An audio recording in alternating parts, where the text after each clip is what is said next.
So, నా previous వీడియోలో చెప్పాను కదా! మేమైతే డీమార్ట్‌కెళ్తున్నామని చెప్పి. సో, నేనైతే స్కార్ఫులు తీసుకుందామని చెప్పేసి వచ్చాను. సో, ఇక్కడికి రాగానే ఈ స్కార్ఫ్‌లయితే ఈచ్ 99 రూపీస్ అంట. సో, నేనైతే 2 స్కార్ఫులు తీసుకున్నాను. పక్కనే టాప్స్ అయితే ఉన్నాయి. సో, నేనైతే ఈ టాప్ తీసుకున్నాను. ఇదైతే 199 రూపీస్ ఉండే.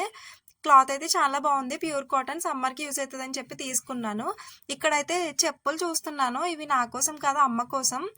ఇవి కూడా 199 రూపీస్. ఇవి కూడా బావున్నాయి. సో, తీసుకున్నాను. నెక్స్ట్ అయితే ఫస్ట్ ఫ్లోర్‌కొచ్చాము. ఇక్కడైతే ప్లేట్స్ చూస్తున్నాను. ఇది ఈచ్ 79 రూపీస్. ఇవి 3 ప్లేట్స్ తీసుకున్నాను. పక్క నుంచి మా ఫ్రెండ్ అంటుంది, "కొత్తగా సంసారం చేయడానికి తీసుకుంటున్నట్టు తీసుకుంటున్నావని." ఈ క్యూట్ చిట్టిడ్లీ ప్లేట్స్ అయితే కనిపించాయి. ఇవి ఈచ్ 59 రూపీస్ అంట. బట్ వాటిని ఎలా యూజ్ చేయాలో తెలీదు. సో, తీసుకోలేదు. ఇంకా గ్రౌండ్ ఫ్లోర్‌కొచ్చి కొన్ని గ్రాసరీస్ అయితే తీసుకున్నాము. సో, డీమార్ట్‌కెళ్తే అన్నీ ఒకే చోట ఉండేసరికి ఏమేమి కొంటామో, ఎందుకెళ్తామో అసలు ఏం అర్థం కాదు. సో, ఫైనల్‌గా 2 స్కార్ఫులు కొనడానికొచ్చి 2000 బిల్ అయితే చేశాను. సో, ఇంకా బిల్లింగ్ కౌంటర్ దగ్గర బిల్ వేయించుకొని అమౌంట్ అయితే పే చేసేసి ఇంకా అక్కడి నుంచి వచ్చేసాము. సో, ఇంకా ఎవరైనా నా ఛానల్ సబ్స్క్రైబ్ చేసుకోకపోతే చేసుకోండి. ఇంకా ఎటువంటి వీడియోస్ చేయాలో ఏమైనా సజెషన్స్ ఉంటే నాకు కామెంట్